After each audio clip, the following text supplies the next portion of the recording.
Puji Tuhan, Shalom Bapak Ibu Saudara, selamat pagi, selamat berbakti kepada Tuhan. Kiranya kasih dan anugerah Tuhan turun atas kita sekalian pagi hari ini. Bapak Ibu yang mungkin memutuskan untuk berbakti di tempat ini selama ada di sini, jika belum menerima warta, karena warta yang ditayangkan di display screen itu hanya sekali lewat saja, hanya untuk pemberitahuan, highlight. Bapak Ibu bisa mendaftarkan nomor WA-nya supaya bisa mendapatkan warta gereja dan informasi-informasi yang penting dalam kaitan berjemaat. Nah, saya mau ngajak kita untuk membaca di dalam Keluaran pasal yang ke-20.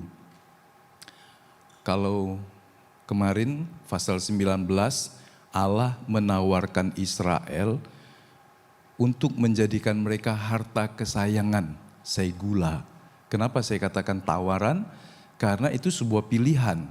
Kalau mereka mau menjadi segulanya Allah dalam rancangannya, maka mereka harus memperhatikan perkataan-perkataan Allah dan melakukannya dengan segenap hati. Jadi meskipun Allah merancangnya, tetapi keputusan kitalah untuk menerima atau tidak. Segula bukan hanya untuk orang Israel, harta kesayangan, tetapi itu juga berlaku bagi kita gerejanya melalui Kristus yang mati di kayu salib. Sehingga pagi hari ini kepada Bapak Ibu juga ditawarkan, apakah engkau mau menjadi pribadi yang disayangi oleh Tuhan? Dalam pengertian bukan memberi apa yang engkau ingini, tetapi memberikan apa yang terbaik yang dunia tidak bisa berikan, yang memang disediakan Allah melalui Kristus Yesus. Anda tidak bisa membelinya, Anda tidak bisa menukarnya, Anda tidak akan pernah mendapatnya di dalam dunia, kecuali di dalam Kristus Yesus, sehingga Anda menjadi harta kesayangannya Allah. Nah, hari ini kita masuk ke bagian dari Keluaran pasal 20, sangat banyak. Itu sebabnya saya meminta Bapak Ibu berkonsentrasi, karena saya berbicara kepada jemaat yang kalau dari awal Bapak Ibu berbakti di tempat ini berarti usianya sudah 35 tahun bergereja. Kalau Bapak Ibu baru mengenal Tuhan 10 tahun yang lalu pun saya anggap sudah bisa memperhatikan firman dengan lebih serius ketimbang dari orang yang belum mengenal Tuhan atau yang baru jadi Kristen, sehingga format atau juga mungkin bobot pemberitaan firman lebih banyak kepada hiburan, ilustrasi, sesuatu yang membuat telinga kita senang dan kita merasa senang. Tetapi pagi hari ini saya ingin menyampaikan apa yang harus kita dengar, bukan apa yang kita inginkan. Itu sebabnya mari kita membaca di dalam Keluaran pasal 20. Saya mau baca ayat ini dan tidak memotongnya sampai ayat 20. Jadi Bapak Ibu bukalah handphonemu, bukalah Alkitabmu, dan kita membaca perintah Allah ini, 10 perintah Allah. Keluaran 20 ayat pertama sampai 20. Lalu Allah mengucapkan segala firman ini, Akulah Tuhan Allahmu yang membawa engkau keluar dari tanah Mesir, dari tempat perbudakan. Jangan, atau kita baca sama-sama ya, bagus juga mungkin ya. Bapak Ibu yang mau membaca bersama-sama, mari kita membaca, saya mengajak kita membacanya, karena ini penting buat kita. Ayat 3, jangan ada padamu ilah lain di hadapanku. Jangan membuat bagimu patung yang menyerupai apapun yang ada di langit di atas, atau yang ada di bumi di bawah, atau yang ada di dalam air di bawah bumi. Jangan sujud menyembah kepadanya atau beribadah kepadanya, sebab aku Tuhan Allahmu adalah Allah yang cemburu, yang membalaskan kesalahan bapa kepada anak-anaknya, kepada keturunannya yang ketiga dan keempat dari orang-orang yang membenci aku. Tetapi aku menunjukkan kasih setia kepada beribu-ribu orang, yaitu mereka yang mengasihi aku dan yang berpegang pada perintah-perintahku. Jangan menyebut nama Tuhan Allahmu dengan sembarangan, sebab Tuhan akan memandang bersalah orang yang menyebut namanya dengan sembarangan. Ingatlah dan kuduskanlah hari Sabat. 6 hari lamanya engkau akan bekerja dan melakukan segala pekerjaanmu, tetapi hari ketujuh adalah hari Sabat Tuhan Allahmu. Maka jangan melakukan sesuatu pekerjaan, engkau atau anakmu laki-laki atau anakmu perempuan atau hambamu laki-laki atau hambamu perempuan atau hewanmu atau orang asing yang diam, orang asing di tempat kediamanmu. Sebab 6 hari lamanya Tuhan menjadikan langit dan bumi, laut dan segala isinya, dan ia berhenti pada hari ketujuh. Itulah sebabnya Tuhan memberkati hari Sabat dan menguduskannya. Hormatilah ayahmu dan ibumu, supaya lanjut umurmu di tanah yang diberikan Tuhan Allahmu kepadamu. Jangan membunuh, jangan berzina, jangan mencuri, jangan mengucapkan saksi dusta tentang sesamamu, jangan mengingini rumah sesamamu, jangan mengingini istrinya, atau hambanya laki-laki, atau hambanya perempuan, atau lembunya, atau keledainya, atau apapun yang dipunyai sesamamu. Seluruh bangsa itu menyaksikan guruh mengguntur, kilat sabung menyabung, sangkakala berbunyi, dan gunung berasap. Maka bangsa itu takut dan gemetar, dan mereka berdiri jauh-jauh. Mereka berkata kepada Musa, engkaulah berbicara dengan kami, maka kami akan mendengarkan. Tetapi janganlah Allah berbicara dengan kami, nanti kami mati. Tetapi Musa berkata kepada bangsa itu, janganlah takut, Allah telah datang dengan maksud untuk mencoba kamu, dan dengan maksud supaya takut akan Allah ada padamu, agar kamu jangan berbuat dosa. Amin buat firman Tuhan. Tadinya saya mau menjuduli gunung yang bergetar dan hati yang bertobat. Harusnya begitu ya. Tetapi kalau kita baca selanjutnya, mengerti mereka hanya gemetar di saat-saat seperti ini. Kemudian ketika ada kesempatan atau peluang atau godaan, mereka berbuat dosa. Dan bahkan justru itu menyedihkan sekali. Jadi ini gambaran kehidupan manusia. Sesaat takut hormat kepada Allah, tetapi begitu singkat sudah berubah lagi keputusan dan sikap hidupnya. Nah, ke-10 firman ini kalau kita baca, ini adalah struktur perjanjian Sinai. Allah buat janji dengan Israel. Kau akan jadi umat pilihanku, kesayanganku, harta kesayanganku sendiri. Tetapi kalau tidak mau melakukannya, karena perjanjian selalu bersyarat. Jadi ini sebuah struktur perjanjian dan intinya ada di sini. Sering ini hanya dipahami sebagai daftar hukum moral. Tetapi kalau kita baca lebih teliti dan lebih pelan, maka justru di sini muncul bukanlah perintah sebagai beban. Kenapa? Tetapi ini ternyata sebuah deklarasi identitas siapa Allah dan siapa umatnya. Maksud saya, ketika kita membaca ini kemudian kita tahu mengapa kepada Israel umat pilihan, umat kesayangan yang akan diambil Allah memiliki daftar hukum ini. Karena mereka manusia baru.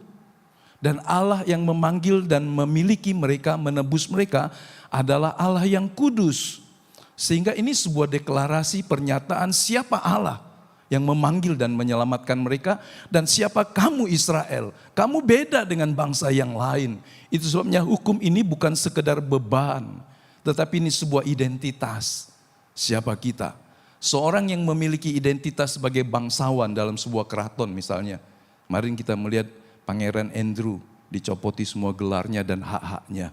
Karena dianggap bersalah melakukan pelanggaran secara moral, secara pidana sehingga dia kehilangan semua haknya.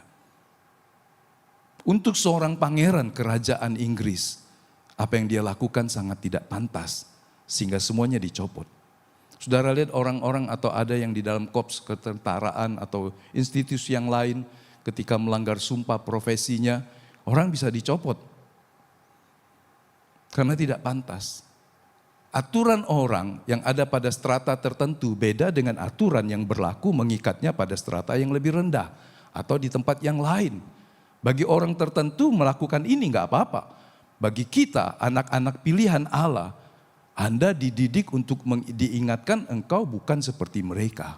Seperti itulah maksudnya.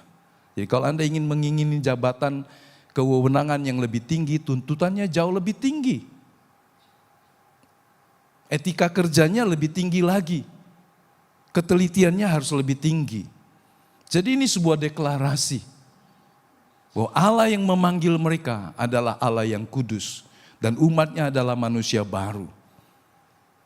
Ini adalah sebuah ketika Tuhan menampakkan diri tadi kita baca, Allah menunjukkan bukan saja pembebas bagi Israel sejak keluar dari Mesir, tetapi dia menyatakan diri sekarang sebagai Allah yang berfirman dan Allah yang berhak menata hidup umatnya. Kenapa? Karena Allah telah membayar, menebus hidup mereka. Kalau Anda memiliki satu perusahaan, membeli saham 51% misalnya dari saham yang di Go Public itu, Anda secara hukum berhak mengatur, mengganti direktur dan seterusnya. Allah membeli kita bukan 51%, Allah membeli kita 100% dengan pengorbanannya. Mengapa kita suka berpikir Allah tidak berhak mengatur hidup kita dengan hukum-hukumnya? Jadi sekarang Allah berkata, aku bukan saja pembebasmu, tetapi aku sekarang Tuhan, penguasa, kurios, pemilik hidupmu. Dan aku mau engkau hidup menurut tatanan, ukuran, standar yang aku punya. Itulah sebetulnya maknanya. Jadi kalau kita bicara Taurat, itu bukan belenggu sebetulnya, tetapi sebuah ajaran, sebuah pengarahan, sebuah guidance, tuntunan. Allah mengasihi mereka, karena Allah memanggil mereka untuk menjadi milik kepunyaannya. Dan Allah mau umat yang ditebusnya ini hidup sesuai dengan karakternya. Kalau Anda memelihara hewan, Anda pasti mengajari dia sesuai dengan karaktermu. Atau paling tidak, apa yang menjadi karakter dari pemiliknya tercermin dalam sikap ketika dia mengelola atau melatih hewannya misalnya begitu. Atau dalam hal hidup, kita pasti ingin kalau punya rumah, punya ruangan, tempat kerja, mengatur sesuai dengan keinginanmu. Bagi orang lain itu jelek, bagi engkau mungkin itu cocok. Betul? Sesuatu yang bisa subjektif kan? Dan kadang orang masuk rumahnya atau kamarnya atau mobilnya, wah walaupun mobilnya bukan punya dia, dia dandanin bagus sekali. Dia senang boneka-boneka, dia pasang semua begitu. Pernah nggak masuk bis yang besar, bis pariwisata mungkin atau bis apa? Sopirnya memang rajin dan dia simpan semua barangnya di situ. Taruh di mobil karena mobil ada rumah keduanya. Tapi mungkin juga kita bisa lihat ada mobil yang kotor, jorok dan sebagainya. Habis makan juga di situ sudah seminggu yang lalu nggak pernah diurus. Itu gambaran juga siapa pemiliknya. Betul? Jadi waktu Tuhan menuntun mereka memberikan standar hidup karena Tuhan mau mereka hidup sesuai dengan karakternya. Ini adalah panggilan umatnya agar hidup sebagai ciptaan baru. Mereka bukan lagi bangsa budak. Mereka punya identitas anak Allah, umat tebusan, bahkan segula, harta kesayangan Allah. Minggu yang lalu kita telah melihat apa itu segula. Bagaimana bisa menjadi segula harta kesayangan Allah? Kalau Anda memberi dirimu dan mengikat dirimu dalam kesetiaan untuk melakukan firman Allah, perjanjian itu berlaku bagimu. Menjadi segulanya Allah. Nah, ada beberapa hal yang saya mau ajak kita lihat, 3 hal. 3 halnya tapi panjang. Kita melihat yang pertama dasar perjanjian dalam ayat 1 sampai ayat 2. Kemudian nanti ayat 3 sampai 17 dan seterusnya. Ayat 1 dengan jelas dikatakan maka Allah berfirman. Jadi di sini kita lihat Allah adalah subjek utamanya. Perintah-perintah ini tidak berasal dari hikmatnya Musa. Dan kalau kita bicara tentang mengapa Israel bisa jadi segula, harta kesayangan, kenapa bukan Mesir? Kenapa bukan bangsa-bangsa Kanaan yang lain? Sebenarnya bukan karena moralitas mereka lebih tinggi. Kita sudah lihat kemarin, karena Allah memanggil mereka sesuai dengan janji Allah kepada Abraham, Ishak dan Yakub. Tentang pilihan Allah, kita tidak berhak menggugatnya. Dan kalau Bapak Ibu juga mau memberi dirimu, Anda juga disebut umat pilihan Allah. Umat kesayangan Allah. Di antara mungkin kerabat keluargamu, Andalah yang merespon panggilan Allah. Di antara teman-temanmu dalam komunitasmu, engkaulah yang dipanggil Allah. Allah mengasihi seluruh suku. Suku Ogan, suku Komering, semua suku bangsa di bumi. Dan untuk mereka lah Kristus mati di kayu salib. Tapi bagi orang yang meresponnya, dia akan masuk pada sebuah hubungan yang lebih intim. Sebagai anak-anak yang ditebus, bahkan sebagai segulanya. Nah, di sini Allah memperkenalkan diri, akulah YHWH. Akulah Yahweh, kalau itu benar. Karena tidak ada seorang pun bisa melafal YHWH dengan sangat tepat. Akulah Yahweh, YHWH Allahmu yang membawa engkau keluar dari Mesir. Kata YHWH ini menegaskan hubungan perjanjian.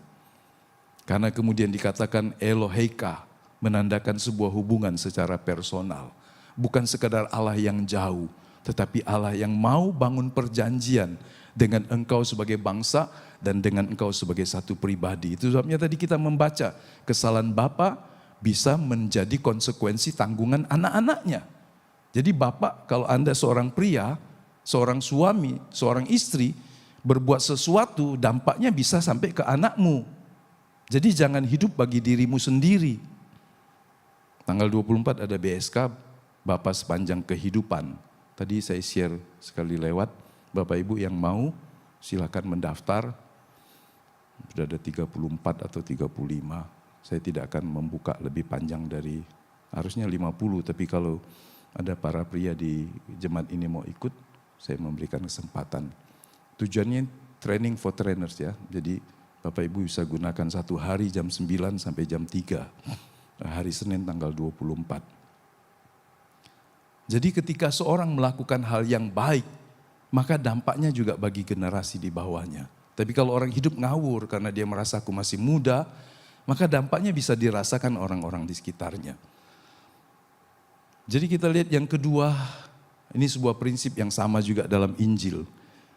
Keselamatan itu mendahului hukum. Anugerah dulu, baru aturan. Bukan aturan dulu, baru anugerah, itu maksudnya. Tuhan gak berkata begini, lakukanlah ini supaya aku membebaskan engkau. Enggak, Israel tidak buat apa-apa. Tetapi Tuhan membawa mereka keluar dari Mesir dengan tangan yang teracung. Sehingga dia selalu mengingatkan dalam ayat 2. Akulah Tuhan yang telah membawa engkau keluar dari tanah Mesir. Bukan aku Tuhan yang akan. Aku Tuhan yang mudah-mudahan membawa kamu. Kemana? Ke sorga mungkin begitu. Kalau kamu lakukan ini, mudah-mudahan. Enggak ada. Tuhan berkata, aku telah membawa kamu keluar. Itu sebabnya juga kita membaca di dalam Injil. Yesus telah mati bagi kita. Bukan akan mati dan menyerahkan nyawa. Ini sesuatu yang sangat prinsip. Jadi Allah telah membuka anugerah keselamatan yang bukan sebuah rencana yang tidak terpenuhi atau akan dipenuhi. Tapi dia telah melakukan bagiannya. Dan bagian kita lah untuk masuk dalam rencana itu. Sehingga dia selalu mengingatkan, akulah Tuhan yang telah membawa engkau keluar dari tanah Mesir. Bukan karena kebaikanmu, bukan karena hebatmu, tetapi karena aku adalah Allah pembebas yang berjanji. Jadi kita lihat di sini prinsip hidup seorang Kristen sebetulnya. Dasar ketaatan kita adalah anugerah. Kita sudah diselamatkan. Jadi kalau saya taat, karena saya sudah beroleh anugerah. Di dunia kita melihat terbalik.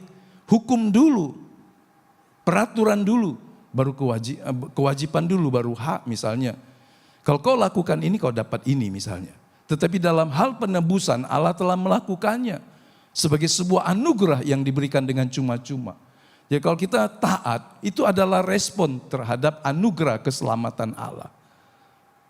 Sepanjang kita ingat hidup kita adalah anugerah yang telah diselamatkan, maka kita belajar untuk jadi taat. Sehingga ketaatan bukan sebuah beban berat.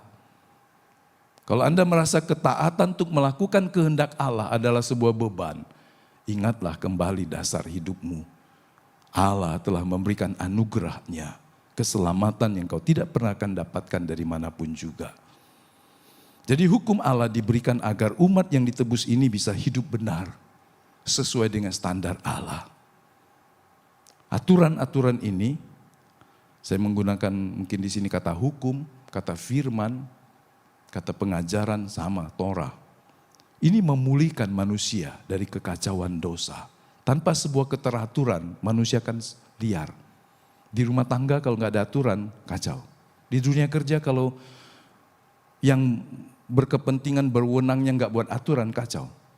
Dalam perjalanan lalu lintas pun pasti ada aturannya. Jadi nggak bisa kita hidup apa saja.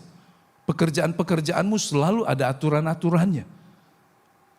Seorang dalam relasi dengan Tuhan dan dengan sesama, itu ada aturannya. Nggak boleh hidup semaumu karena engkau bukan lagi orang yang diperhamba oleh dosa.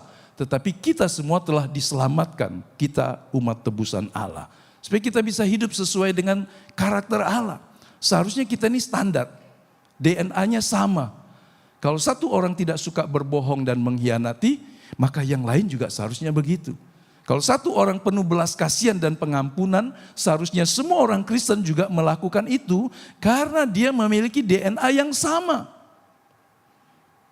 Coba lihat satu keluarga, ada satu keluarga yang mungkin dari keluarganya, dari akar pohonnya, dari teladan di atasnya, orang yang rajin, orang yang taat, orang yang pegang janji, maka umumnya anak-anaknya juga biasa melakukan hal seperti itu. Sehingga orang berkata memang keluarga itu dari nenek moyangnya dikenal orang jujur, orang taat, pegang janji misalnya begitu. Kultur itu akan tertanam, nilai-nilai itu akan tertanam. Anak-anak Allah memiliki ukuran yang sama seharusnya karena firman yang sama. Jadi penyimpangan tabiat yang tidak sejalan, bahkan berlawanan dengan kehendak Allah, itu adalah sebuah anomali sifat yang harusnya kita pikirin. Aku ini anak Allah. Kenapa reaksiku selalu sepertinya tidak mau hidup sebagai seorang anak Allah? Ketika ditantang, ketika ada cobaan, kenapa pilihannya selalu melawan nature kita secara rohani? Secara rohani harusnya nature kita sama sebagai anak-anak Allah. Responnya sama. Ketika satu soal, satu ujian ditawarkan atau dikenakan kepada sekelompok orang percaya, seharusnya responnya sama.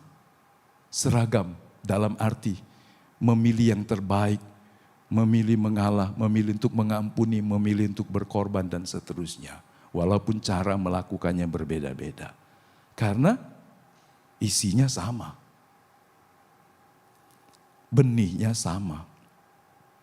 Nah, Efesus pasal 2 ayat 8-10 juga prinsip ini diulang. Atau dilakukan, digenapi lebih tepat. Diselamatkan oleh kasih karunia supaya bisa melakukan pekerjaan yang baik. Jadi kasih karunia atau anugerah itu bukan musuh dari hukum. Kasih karunia itu memberi kekuatan untuk kita bisa mentaati hukum. Dalam keadaan berdosa orang tidak bisa melakukan kehendak Allah. Di Mesir mereka tidak bisa melakukan sepenuhnya kehendak Allah. Orang yang belum dibebaskan oleh dosa sulit untuk berkata jujur. Orang yang belum diampuni dosa-dosanya sulit untuk dia mengampuni orang yang melukai hatinya. Tapi kalau dia sendiri telah mengalaminya, maka dia bisa dengan lebih mudah untuk mengampuni orang yang bersalah. Karena dia telah mengalaminya. Sebabnya kalau orang mendapat perlakuan tidak baik, disakiti, kemudian membalas lebih jahat lagi, atau membalas sama jahatnya, itu berarti orang ini belum selesai dengan proses pengampunan yang diberikan Allah dalam hidupnya. Jadi kasih karunia itu memberi kekuatan untuk kita mentaati hukum. Amin. Halo? Taurat itu bukan jalan menuju Allah. Hukum itu bukan jalan, tetapi hukum itu diberikan karena kita sudah menjadi milik Allah. Jadi urutannya harus benar. Ditebus dulu, diselamatkan dulu, menerima anugerah, baru dikasih perangkat hukumnya untuk hidup. Kalau dikasih aturan, tetapi statusnya sebagai orang yang bukan diampuni dan diselamatkan, gak bisa. Gak mampu dia melakukannya. Bagian ketiga, inti dari perjanjian. Jadi dari semua bagian yang kita baca tadi, inti perjanjiannya satu, Allah menuntut kesetiaan. Kesetiaan itu mudah diucapkan, tetapi kita harus melakukannya. Karena nilainya sangat mulia di mata Allah. Bagian dari perjanjian Sinai ini menuntut umat Israel hidup dalam dua arah. Kesetiaan untuk melakukan tanggung jawabnya sebagai bentuk kasihnya kepada Allah dan kasihnya kepada sesama. Nah, kata Devarim, ketika Tuhan mengucapkan firman, itu sebetulnya maknanya perkataan, perjanjian, firman. Dari kata dabar itu, Allah berfirman. Jadi ini bukan sekedar aturan. Kalau sekedar aturan, maka standarnya lebih tinggi. Kalau kita tahu hierarki undang-undang, ada undang-undang dasar, itu yang paling tinggi. Ada undang-undang, ada mungkin peraturan pemerintah, mungkin peraturan presiden, atau kemudian turun lagi peraturan daerah. Ada hierarkinya, yang lebih rendah gak bisa mengalahkan yang lebih tinggi. Ini adalah undang-undang dasar kerajaan Allah. Mengasihi Tuhan dan mengasihi sesama. Kalau kita meletakkannya dalam kerangka melakukan dengan setia, secara garis besar, hidup kita sudah berjalan dalam alurnya Tuhan. Nah, kemudian bagian yang kedua, sekarang Tuhan mulai mengatur. Dari ayat 3 sampai 17 yang kita baca tadi. Yang pertama, hubungan kepada Allah secara eksklusif.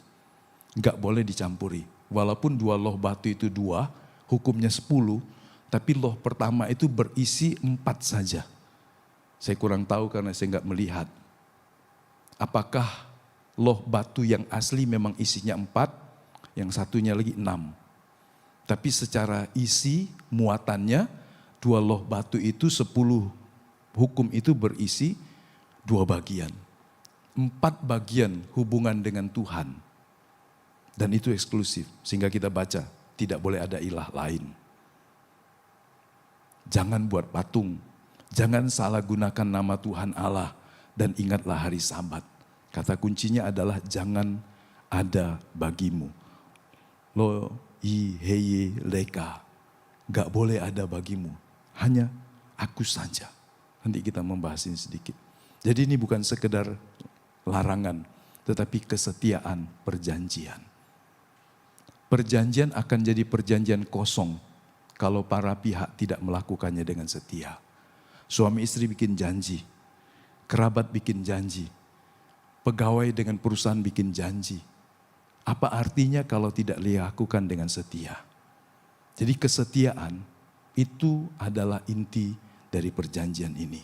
Juga perjanjian kita dengan sesama. Bagian yang kedua, ini mengatur relasi manusia dengan sesamanya. Ada 6. Kepada Allah cukup 4. 4 saja sudah memadai kalau dilakukan dengan sungguh. Tapi kepada sesama, kenapa lebih banyak? Karena problem hubungan kita lebih banyak dengan sesama.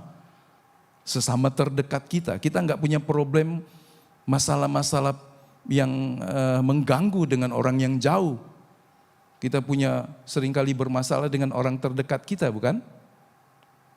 Kalau dalam relasi satu RT, satu RW, saudara biasanya bergesekan dengan siapa? Dengan satu RW-nya, atau satu kelurahannya, atau dengan satu RT-nya.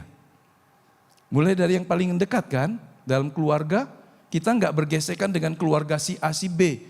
Kita bergesekan dengan intern keluarga kita, antara ayah, ibu, anak, saudara satu dengan saudara yang lain. Jadi ternyata hukum, aturan untuk mengelola hubungan yang baik dengan sesama itu lebih banyak. Dikatakan hormati ayah ibumu karena ada janji berkat kehidupan. Jangan bunuh karena kehidupan adalah milik Allah. Hidup kita milik Tuhan. Jadi kalau kau membunuh, kau mengambil punya Tuhan. Sudah melakukan apa yang seharusnya bukan porsimu. Jadi manusia itu berharga. Jangan berzina karena perjanjian nikah mencerminkan kesetiaan Allah. Jangan curi, karena kepemilikan itu anugerah, pemberian. Jangan merampas hak sesama. Jangan pula bersaksi dusta. Kebenaran adalah dasar keadilan. Dusta itu merusak tatanan masyarakat. Kalau kepala keluarga berdusta, ibu rumah tangga berdusta, anak-anak pasti akan berdusta. Bos suka berdusta, anak buahnya pasti berdusta juga. Itu ngalir seperti penyakit. Jadi ketika kita tidak membiasakan diri berdusta, maka kita menegakkan keadilan di lingkungan terdekat dan kemudian memancar keluar ke lingkungan masyarakat. Jangan mengingini, ini bicara tentang sesuatu yang ternyata ada di hati unsurnya. Jadi perintah terakhir ini menegaskan bahwa hukum bukan sekedar sebuah tindakan, tetapi juga motivasi batin. Soalnya kalau orang plesetin ini, disederhanakan orang berkata niat saja sudah cukup. Tapi Alkitab berkata niat gak cukup. Walaupun sumbernya dari niat. Saya ingin berbuat baik, nolong saudara. Niat saya banyak, besar, sungguh Tuhan tahu. Tapi saya gak melakukannya. Berguna gak niat baik itu? Halo? Bapak Ibu pernah gak ngomong? Aku ini niatnya baik. Niat saja belum cukup. Betul? Saya berniat berdoa buat kamu, tapi gak kesampaian sampai hari ini. Saya ini berniat menolong kamu, tapi gak pernah melakukannya. Niat gak cukup, saudara. Walaupun niat penting, karena itu menjadi awal. Motivasi batin, kadang-kadang kita mengingini hal-hal yang bukan bagian dari kita. Nah kita lihat sekarang, yang pertama, saya sengaja itu animasinya gak di atas, gak ikut aturan. Supaya kita baca dulu. Bagus juga kita baca dulu ya. Yang pertama hanya Allah. Kan tadi hukumnya eksklusif. Kita baca kalimat pendek ini. 1, 2, 3. Kurang keras. 1, 2, 3. Kasih tahu sebelahmu. Apapun yang lebih utama dari Allah dalam hidupmu, itu berhala. Jadi berhala bukan hanya patung. Apa yang kau taruh lebih utama dari Allah? Waktumu, hobimu, dirimu. Kalau kau taruh itu, lebih utama dari Tuhan. Kebenaran ini mengingatkan itu. Kau membangun berhala. Elohim Akarim ini jangan ada ilah. Segala bentuk. Bukan satu jenis, bukan hanya patung. Alpana itu ternyata jangan kau taruh di depanku. Kenapa? Karena ini menantang langsung Tuhan. Kalau kita meletakkan sesuatu berhala, berarti ia akan langsung menantang Tuhan.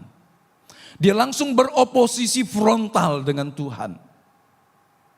Kalau engkau letakkan dirimu sebagai yang lebih utama dari Allah, maka engkau sedang menghadap Tuhan sebagai musuh.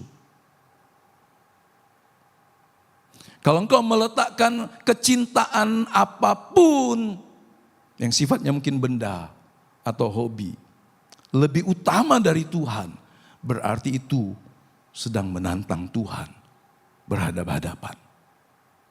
Orang kadang-kadang bermusuhan tapi nggak berani head to head, ya kan? Banyak orang berani ngomong di belakang. Tapi kalau di depan orangnya, enggak, aku enggak gitu. Kau cuma dengar dari siapa? Enggak ada, aku nih tetap hormat sama kamu. Ayo, siapa yang berani ketika ketemu orangnya? Aku nih sebenarnya kurang suka sama kamu. Gayamu itu loh. Ada enggak? Enggak ada. Kita biasa lebih berani kalau enggak ada orangnya kan?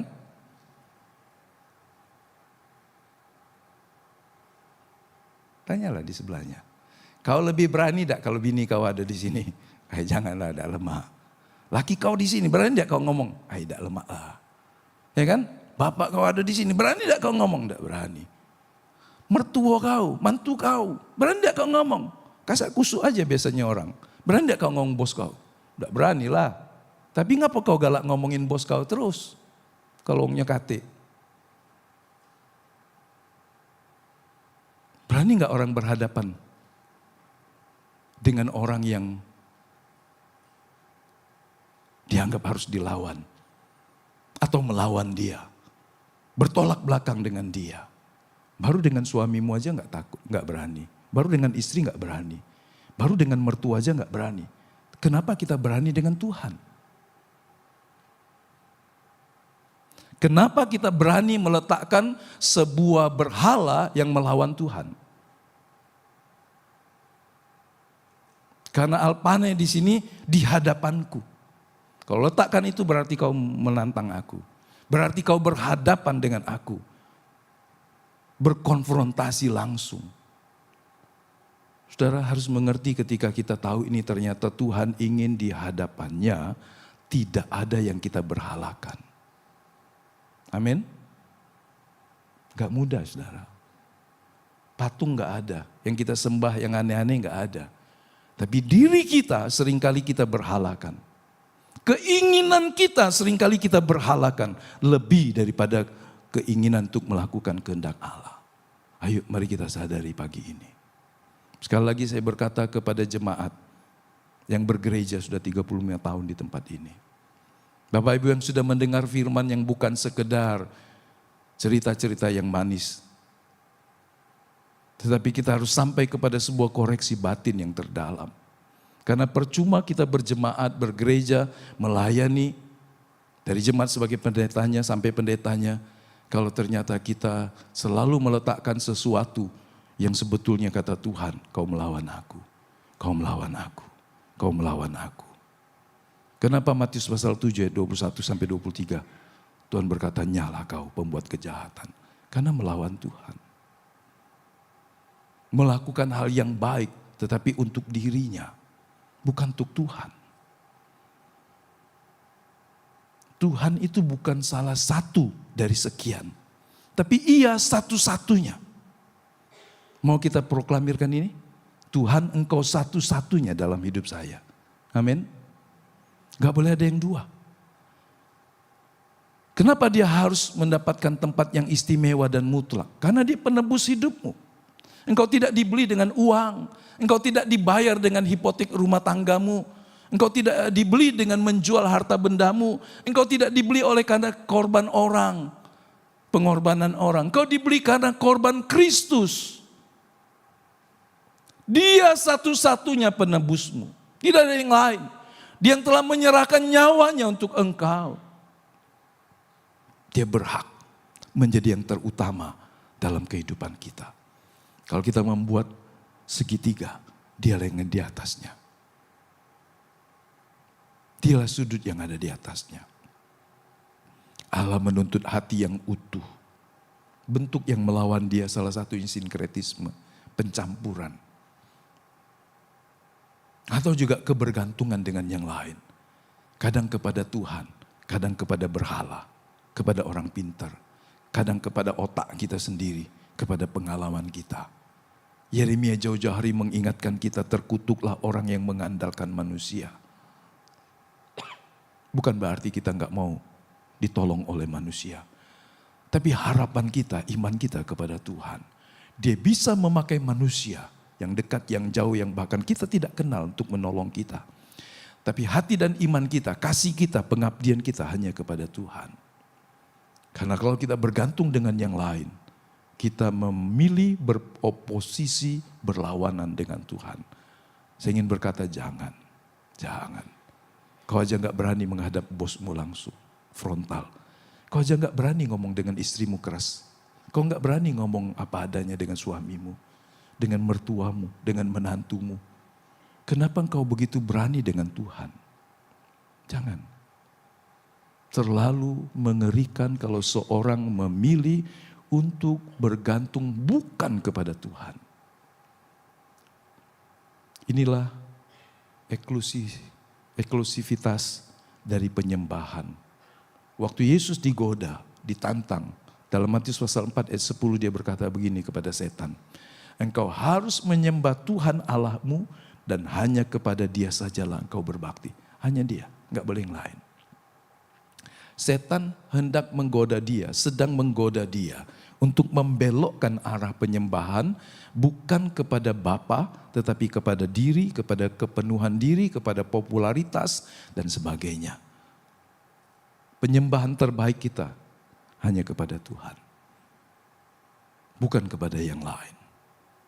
Jadi apapun yang kau letakkan di hadapan dirimu lebih dari Tuhan dalam hatimu, itu engkau memiliki, membiarkan berhala itu tetap ada sebagai sebuah perlawanan, permusuhan kepada Tuhan. Ayo, saya ingin mengajak kita membaca sekali lagi satu kalimat yang pertama tadi. Hanya Allah. Amin. Hanya Allah. Katakan itu, hanya Allah. Kalau sebelahmu istrimu, ingatkan dia. Ingatkan aku istriku, ingatkan aku suamiku. Hanya Allah di dalam hati kita. Yang kedua, firman yang kedua, jangan buat patung. Maksudnya apa? Jangan menyamakan Allah dengan ciptaan. Kalau buat patung salah nggak apa? Nggak ada salahnya. Tapi kita tidak menjadikan patung itu representasi dari Tuhan. Jadi jangan samakan Tuhan dengan ciptaannya. Itu sebabnya menyerupai apapun nggak boleh. Pahatankah dibentuk apapun. Jadi ini sebuah tindakan membatasi Allah yang tidak terbatas. Allah itu maha mulia, maha hadir, tidak terbatas. Ketika manusia membuat patung untuk disembah, maka dia sedang menodai, menghancurkan, merusak kemuliaan Allah. Jadi bukan soal patungnya, tetapi di situ menjadi sebuah sikap untuk merendahkan Tuhan, menyamakan Tuhan dengan ciptaan manusia, ciptaan dirinya. Jadi jangan menyembah Allah melalui ciptaannya. Saudara lihat matahari, bulan dan bintang, terpesona pasti. Orang-orang dulu dalam pemahaman pengetahuan umum yang terbatas, kalau lihat bulan, wah dia pasti bisa menyembahnya, bintang-bintang, matahari, sehingga ada raja yang disebut titisan putra matahari. Apa saja yang dibuat, apa saja yang ada di bumi, yang melampaui ukuran manusia, seringkali dianggap sebuah kekuatan yang layak disembah. Padahal itu ciptaan Allah. Jadi tujuannya adalah supaya kita menjaga kemurnian penyembahan hanya kepada Tuhan. Itu intinya larangan ayat yang kedua. Yang ketiga, jangan sebut nama Tuhan sembarangan. Jangan membawa atau memikul, karena kata menyebut ini juga menggunakan kata yang bisa bermakna membawa. Jangan membawa nama Tuhanmu dengan sia-sia. Karena kata Tesa ini membawa, memakai. Jadi bukan sekedar mengucapkan. Jadi kalau orang menggunakan nama Tuhan, ini loh atas nama Tuhan, kan jualan agama itu mudah. Termasuk jualan agama di gereja. Kalau atas nama agama, atas nama firman Tuhan, saudara nurut pasti. Atau setidaknya akan memperhitungkannya. Jadi kalau pendeta pakai nama Tuhan untuk melakukan hal yang salah, betapa besar dosanya. Padahal tujuan dari pemberitaan firman untuk dirinya. Gak boleh. Khotbah tidak boleh disampaikan untuk tujuan dirinya. Sama juga nyanyian kita, pujian kita bukan untuk diri kita, tetapi untuk Tuhan. Jadi jangan sebut nama Tuhan dengan sembarangan.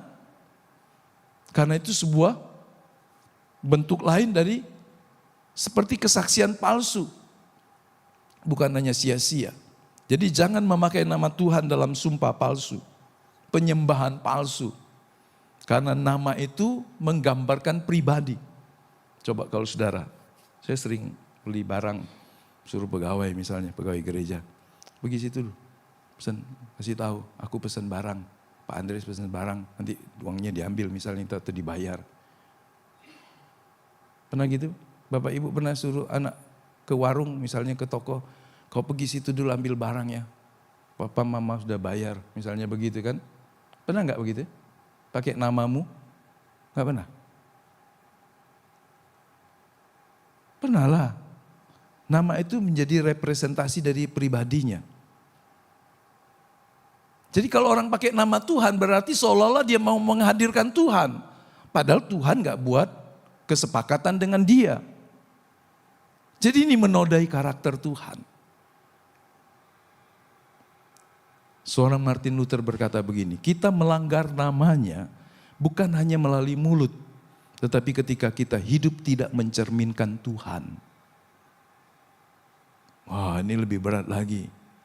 Mulut kita nggak ngomong tentang Tuhan atas nama Tuhan, tapi hidupnya tidak mencerminkan Tuhan yang berkuasa dalam hidupnya.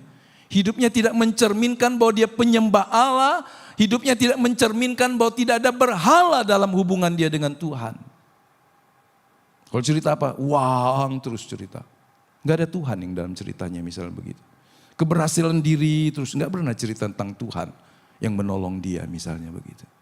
Cerita tentang apa yang dia ingini saja. Kadang orang ceritanya cuma berpusat tentang dirinya. Kenapa dia tidak memakai Tuhan sebagai pemberitaannya?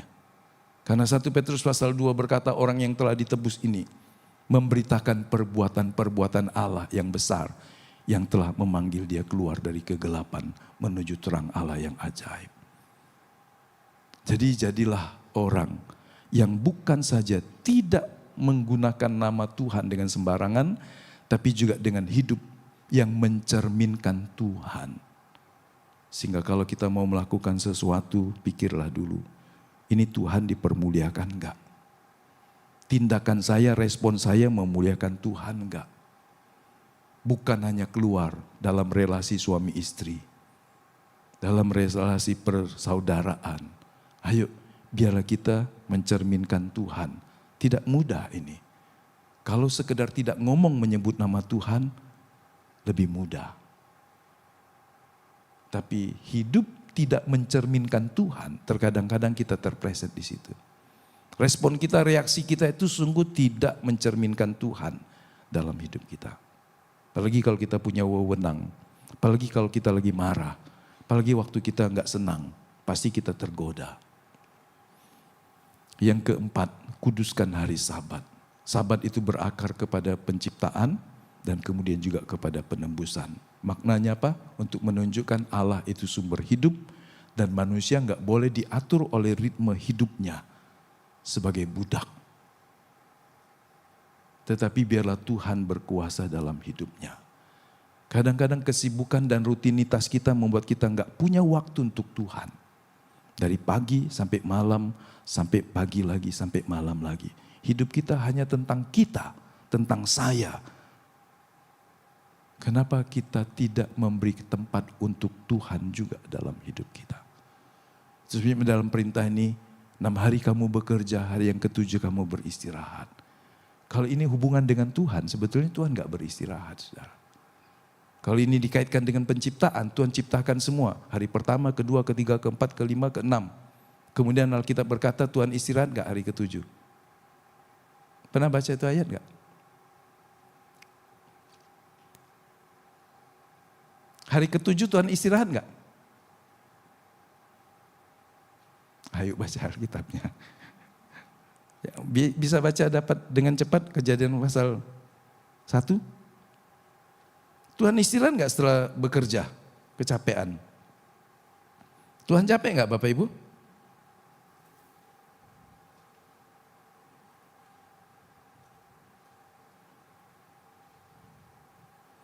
Tuhan lelah gak? Sehingga Tuhan perlu istirahat. Siapa yang mau baca? Kejadian.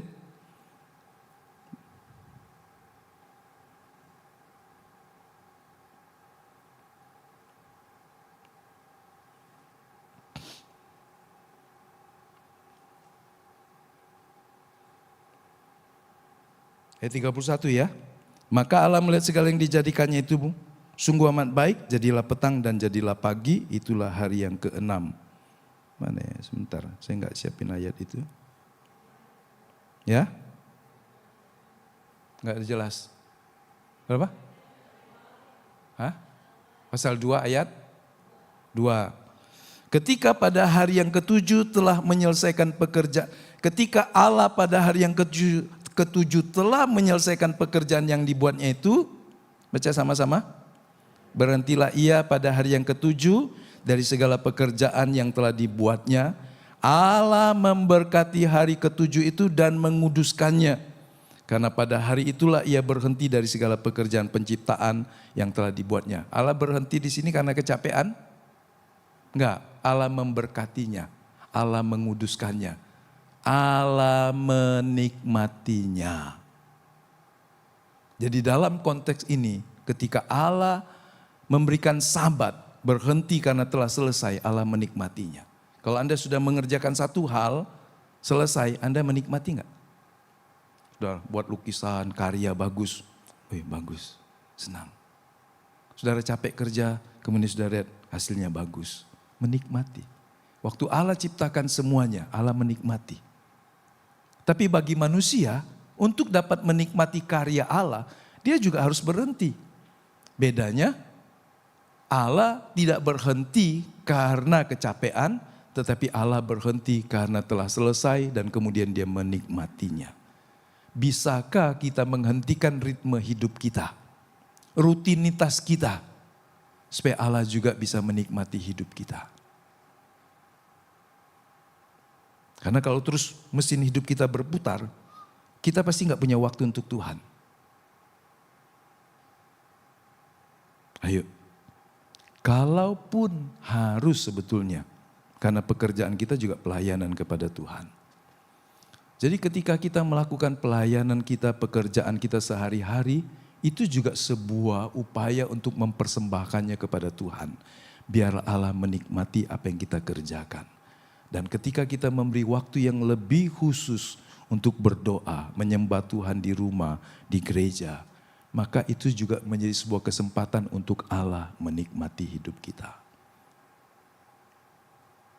Prinsip shalom, damai sejahtera, kata shalom itu maknanya banyak, itu kemudian digenapi dalam Kristus. Di dalam Kristus Allah menikmati orang-orang yang ditebusnya.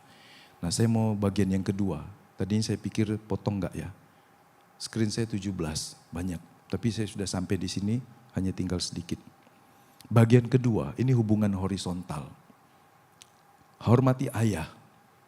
Kenapa? Karena kata kabed di sini memberi bobot, menghargai. Ini sebuah landasan relasi sosial. Ini sebuah bentuk menghormati otoritas. Dalam keluarga, orang tua adalah pemegang otoritas. Jadi ketika anak menghormati orang tua, dia menghormati Allah yang memberi otoritas. Kemudian ada janjinya, kalau kau melakukannya, kau panjang umur, kau akan menikmati berkat-berkat Tuhan. Jadi kalau Anda mau diberkati Tuhan, lakukanlah yang paling awal, menghormati otoritas dalam keluargamu. Kalau engkau anak, hormati orang tuamu. Jangan membunuh. Mengapa? Karena kata tirsah ini membunuh secara sengaja. Ada kecelakaan yang membuat orang lain terbunuh. Hukumnya berbeda. Tetapi ini yang dimaksud adalah membunuh dengan cara untuk melakukannya dengan sengaja. Kehidupan kudus karena manusia itu adalah gambar Allah. Jadi kalau merusaknya, maka ini berarti merusak Allah. Yesus memperluas ke dimensi hati. Ini cerita tentang apa yang menjadi ganjelan dalam hati. Membunuh bukan hanya fisik ternyata. Yesus menyampaikan ganjelan hati dalam Matius pasal 5. Yang ketujuh, jangan berzina. Karena pernikahan itu kudus. Pernikahan itu mencerminkan perjanjian dengan Allah. Ketidaksetiaan itu adalah bentuk pelanggaran terhadap perjanjian, sedangkan waktu berjanji Allah dihadirkan. Jadi menghina Tuhan. Kesetiaan itu mencerminkan Injil. Yang kedelapan, jangan mencuri. Mengapa? Karena kepemilikan itu diakui. Tuhan memberikan anugerah kepada orang lain. Jadi Tuhan mempercayakan kepada dia. Ingatlah harta kita, bahkan nafas hidup kita punya Tuhan. Harta benda kita punya Tuhan. Kita lahir nggak bawa apa-apa. Siapa yang lahir sudah pakai cincin emas, cincin perak, berlian, pakai gigi emas. Lahir ada nggak? Nggak ada kan? Tambah tua aja kita banyak. Pasang gigi emas, pasang barang mahal di pembuluh jantung. Ada ring 1, ring 2, itu kalau bayar kan mahal itu. Ya kan? Pasang cincin di pembuluh darah, ke jantung. Tapi kita lahir nggak punya apa-apa, saudara. Jadi apa yang kita punya? Pemberian Tuhan. Jadi itu berarti anugerah Tuhan. Nafas hidup kita juga punya Tuhan. Jadi hormatilah Tuhan pemilik hidupmu. Dia bukan hanya majikan di tempat kerjamu. Dia majikan hidupmu.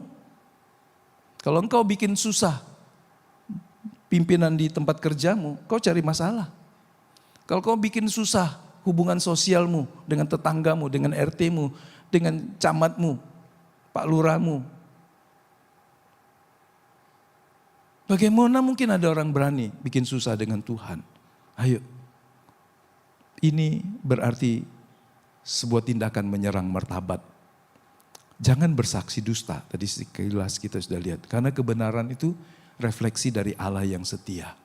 Sebuah komunitas dalam keluarga, dalam gereja, dalam bangsa akan runtuh. Kalau pemimpinnya bohong, mulai dari presiden misalnya, sampai ke bawah. Semuanya pemimpin lembaga tinggi bohong, pemimpin institusi bohong, runtuhlah satu bangsa. Gak ada integritas. Bangladesh itu negara miskin. Jauh lebih miskin dari banyak negara di ASEAN. Presidennya kaya. Menaruh harta benda mereka di berbagai properti mahal di Inggris. Menguras kekayaan Bangladesh. Meninggalkan Bangladesh miskin. Gak ada lagi integritasnya.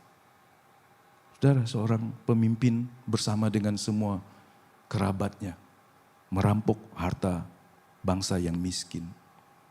Kalau orang merampok harta yang kaya, mungkin orang bilang masih banyak. Kalau sudah miskin bangsanya, dirampok oleh pemimpin elitnya, itu kan jahatnya luar biasa. Semua perampokan jahat, betul? Betul nggak? Tapi kalau sudah miskin itu harusnya lebih sejahtera lah. Ini dirampok juga. Duitnya nggak main-main.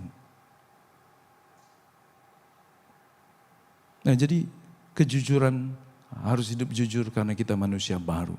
Ke-10 jangan mengingini. Loh tahmud hasrat untuk mengambil orang. Sekali lagi ini bicara tentang hati. Hasrat. Jadi bukan sekedar tangan. Itu cuma sebuah perintah motorik aja. Tapi pusatnya ada di hati. Keinginan yang salah. Kalau dia punya masa aku gak bisa. Caranya gimana? Ambil aja. Ya kan? Gak boleh. Ketika kita mengingini istrinya orang, istri sesama, pegawainya, budaknya. Ini kan saling bajak semua orang. Apa yang kita tabur kita akan tuai kan.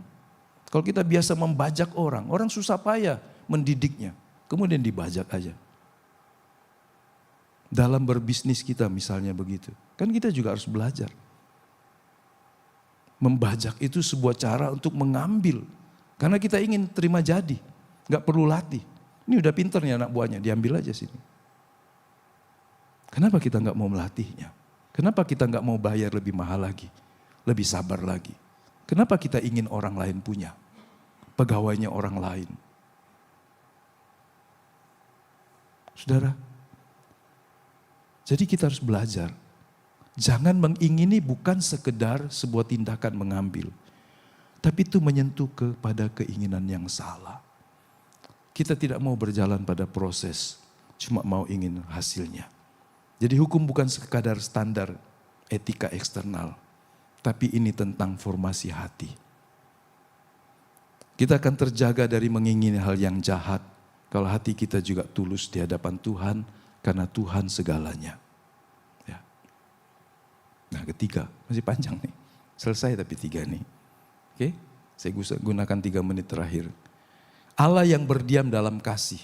Karena tadi kita baca, waktu mereka dengar mereka takut, gentar. Akhirnya bilang, Musa kau sajalah, kalau kami pasti mati. Ini sebuah ketakutan kenapa? Karena kekudusan Allah itu menimbulkan ketakutan. Saudara mana lihat orang yang diadili. Semua kejahatannya disingkapkan dan tidak ada lagi alasan untuk dia berkelit, semua bukti diajukan. Yang formalnya, yang materialnya gak bisa bantah lagi. Kecuali mungkin anomali manusia di zaman sekarang. Dia bisa mungkin masih dengan tenang dan bisa senyum.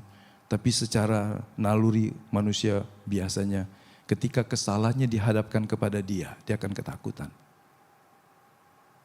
Karena konsekuensi hukum itu menimbulkan ketakutan. Tapi ini bukan cerita ketakutan karena berbuat dosa. Tapi ini ketakutan karena kekudusan Allah. Ternyata Tuhan menganggap ini wajar.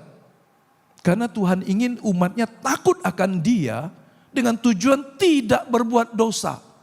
Jadi ini bukan takut karena dosa, tetapi takut supaya tidak berbuat dosa. Bisa bedakan Bapak Ibu? Takut karena dosa dan takut supaya tidak berbuat dosa. Ayat 20, Allah datang untuk menguji kamu. Ayo kita baca sama-sama ayat ini ulang lagi.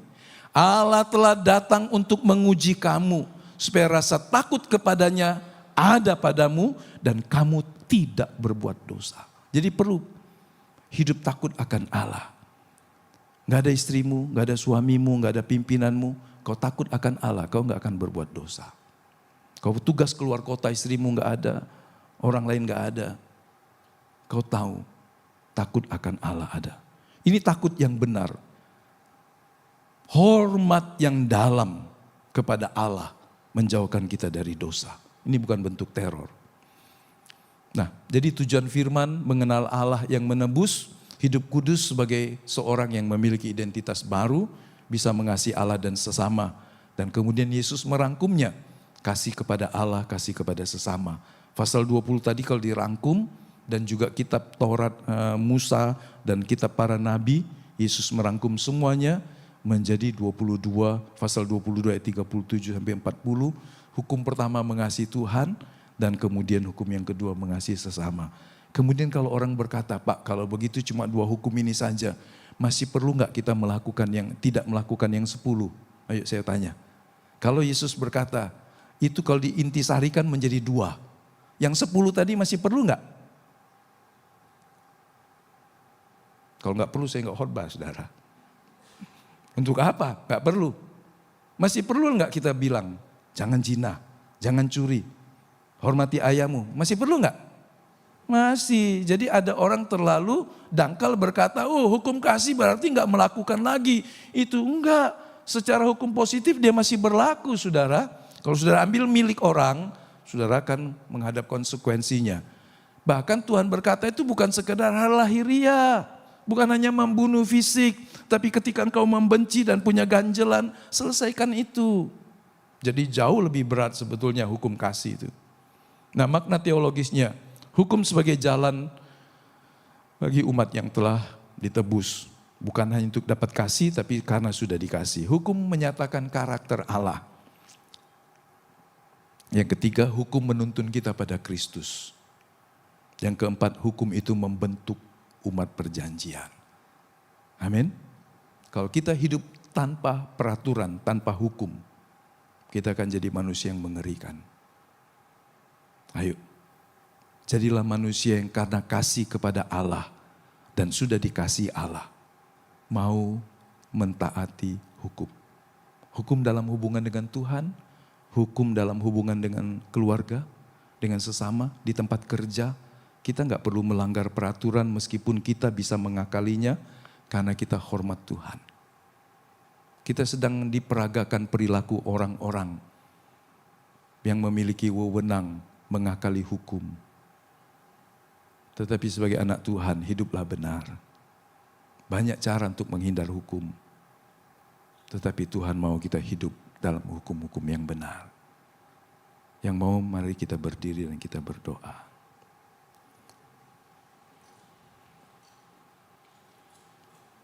Bapa tolonglah kami dalam bentuk yang kami pahami, yang bisa kami terima. Hukum itu tidaklah menjadi beban, tetapi sebuah identitas manusia baru. Firman itu mengajari kami untuk menghormati Tuhan, menghormati sesama, sehingga kami tidak melanggar, tidak melampaui batasan-batasan kami. Kami sadar kami cuma manusia di hadapan Allah Sang Pencipta dan Penebus. Tanpa anugerah, tanpa kemurahan dan belas kasihan Allah, siapakah kami ini? Jangan biarkan hati kami keras. Jangan biarkan kami terlatih dengan pikiran-pikiran manusia dosa. Roh Kudus, tolonglah kami. Sehingga tiap-tiap hari kami dibaharui oleh hukum firman Allah. Karena firman-Mu kehidupan bagi kami. Ajari kami, jadilah terang dalam hidup kami. Firman yang hidup itu berbicara, menjagai kami dari hal-hal yang jahat. Firman yang hidup itu membawa kami pada tingkatan integritas sebagai anak-anak Allah yang berbeda dengan orang-orang yang tidak mengenal kebenaran. Mampukan kami untuk hidup dalam standar Tuhan, karena kami adalah anak-anak-Mu. Tolonglah kami, ampuni kesalahan kami, cara pikir kami yang salah. Jika kami memiliki pola pikir yang keliru, yang kurang bertanggung jawab, yang seringkali menjadikan Tuhan sebagai musuh setiap hari dalam hidup kami. Melalui reaksi, respon kami, kecintaan kami kepada yang lain. Tetapi pagi hari ini sebelum kami pulang, hamba berdoa, taruhlah kesadaran untuk menghormati Tuhan, sehingga Tuhan satu-satunya dalam hidup kami. Engkau bukan satu di antara yang lain, tetapi Tuhan satu-satunya yang kami andalkan, yang kami hormati, yang kami sembah, yang kami taati. Bukan diri kami, bukan uang, bukan jabatan, bukan dunia, bukan segala sesuatu yang akan binasa, tetapi biarlah Tuhan menjadi satu-satunya dalam hidup kami. Karena Engkau Allah yang cemburu, yang membalas setiap kejahatan di hadapan-Mu. Takut akan Engkau tumbuh, terpelihara dalam hati kami, untuk mengasihi Engkau, menghormati Tuhan, menjagai kami dari hal yang jahat di mata Tuhan, menjagai kami dari pilihan-pilihan yang menjerumuskan kami kepada penghukuman. Biarlah kami menggunakan kemerdekaan kami sebagai orang yang telah ditebus untuk hidup berjalan sesuai dengan firman-Mu. Berkati setiap hati yang sepakat untuk menjadikan Tuhan satu-satunya dalam hidupnya. Berkatilah Tuhan. Buat kami mengerti bahwa mengasihi-Mu adalah sebuah keputusan terbaik yang kami dapat lakukan. Dan dengan mengasihi Engkau, kami dapat mengasihi sesama kami. Bahkan orang-orang yang berbuat tidak baik kepada kami, kasih-Mu yang bekerja di dalam kami memampukannya. Terima kasih banyak Bapa. Berkati para pemuji, pemusik, multimedia, Asyir, kami semua yang sudah berbakti kepada Tuhan. Setiap benih firman Allah, biar itu tumbuh menghasilkan sebuah kehidupan yang segambar dengan Kristus. Makin hari makin jelas. Berkati semuanya ya Tuhan, untuk hormat kemuliaan nama-Mu. Berkati juga semua kegiatan training for trainers di pekan yang akan datang. Berkati para pria, para bapak, untuk ambil bagian sehingga kami menjadi kepala keluarga yang bisa membawa keluarga hidup dalam kebenaran Tuhan. Kami mengucap syukur untuk semua kesempatan kami berbakti kepada Tuhan. Berkati persembahan-persembahan kasih kami, sebab semua datang dari Tuhan. Untuk hormat kemuliaan nama-Mu, kami mempersembahkan ucapan syukur kami.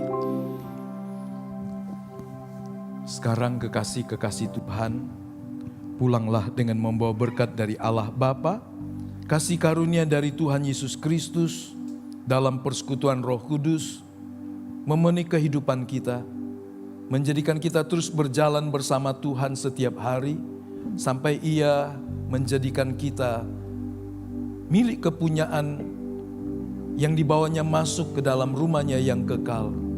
Setelah selesai tugas yang Allah percayakan untuk kita lakukan di bumi ini, selamanya bersama Tuhan. Haleluya, haleluya, amin.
Amin. Tuhan memberkati. Selamat hari Minggu.